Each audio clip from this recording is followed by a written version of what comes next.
ನಾವು ಸಹಶಿಕ್ಷಕರಾದವರು ನಮ್ಮ ಒಂದು ಬ್ಲಾಗ್ನಲ್ಲಿ ಕ್ರಿಯೇಟ್ ಮಾಡಿರ್ತಕ್ಕಂಥ ಎಲ್ಲ ಅಸೈನ್ಮೆಂಟ್ಗಳ ಒಂದು ಲಿಂಕನ್ನು ಅಥವಾ ನಮ್ಮ ಬ್ಲಾಗರ್ನ ಒಂದು ಲಿಂಕನ್ನು ಮುಖ್ಯ ಗುರುಗಳಿಗೆ ವಾಟ್ಸಪ್ ಮೂಲಕ ಕಳಿಸುವ ವಿಧಾನವನ್ನು ನೋಡೋಣ.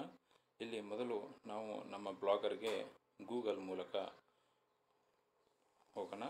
ಬ್ಲಾಗರ್ BLOOGR ಬ್ಲಾಗರ್ ಅಂತ ಟೈಪ್ ಮಾಡಿದಾಗ ಈ ಥರ ಮೊದಲನೇ ಆಪ್ಷನ್ ಬ್ಲಾಗರ್ ಅಂತ ಓಕೆ ಮಾಡೋಣ.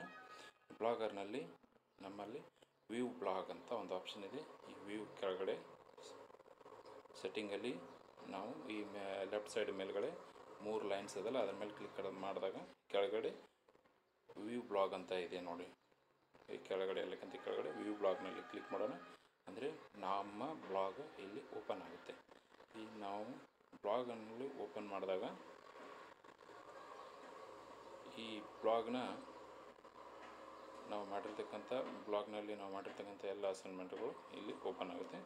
ಈ ಬ್ಲಾಗ್ನ ಒಂದು ಲಿಂಕನ್ನು ನಾವು ನಮ್ಮ ಮುಖ್ಯ ಗುರುಗಳಿಗೆ ಶೇರ್ ಮಾಡೋದು ಹೇಗೆ? ಇಲ್ಲಿ ರೈಟ್ ಸೈಡ್ ಮೇಲ್ಗಡೆ 3 ಡಾಟ್ಸ್ ಇದೆಯಲ್ಲ, ಈ ರೈಟ್ ಸೈಡ್ 3 ಡಾಟ್ಸನ್ನು 3 ಚುಕ್ಕೆಗಳನ್ನು ಗುರುತಿಸಿ ಇಲ್ಲಿ ಶೇರ್ ಅಂತ ಆಪ್ಷನ್ ಇದೆ ನೋಡಿರಿ. ಇಲ್ಲಿ ವಾಟ್ಸಪ್ ಚಿಹ್ನೆ ಬಂದಿದೆಯಲ್ಲ, ಆ ಶೇರ್ ಅಂತ ಆಪ್ಷನ್ ಮೇಲೆ ಕ್ಲಿಕ್ ಮಾಡೋಣ. ಇಲ್ಲಿ ಯಾವುದರ ಮೂಲಕ ಶೇರು?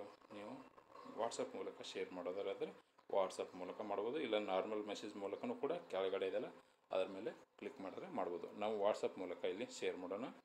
ಇಲ್ಲಿ ವಾಟ್ಸಪ್ ಮೂಲಕ ಯಾವುದಿಗೆ? ನಮ್ಮ ಶಾಲಾ ಒಂದು ಮುಖ್ಯೋಪಾಧ್ಯಾಯರಿಗೆ. ಓಕೆ, ಅದಕ್ಕೆ ಶೇರ್ ಶಂಡ್ ಅಂತ ನಾನು ಇವಾಗ ಈ ಲಿಂಕ್ ನಮ್ಮ ಮುಖ್ಯೋಪಾಧ್ಯಾಯರಿಗೆ ಶೇರ್ ಆಯಿತು.